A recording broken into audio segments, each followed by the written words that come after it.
أعوذ بالله من الشيطان اللعين الرجيم. بسم الله الرحمن الرحيم. الحمد لله رب العالمين، والصلاة والسلام على رسوله الكريم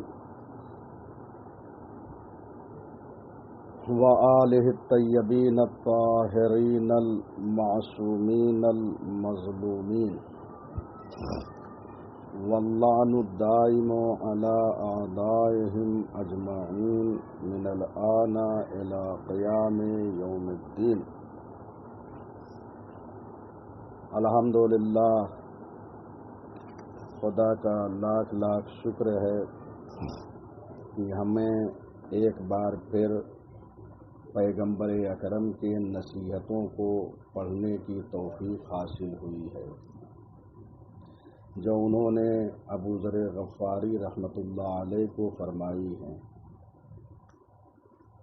گفتگو یہاں تک پہنچی ہے کہ یہاں حضرت فرماتے ہیں یا ابا ذر لا اعلمک کلمات ینفعک اللہ عز وجل بہن.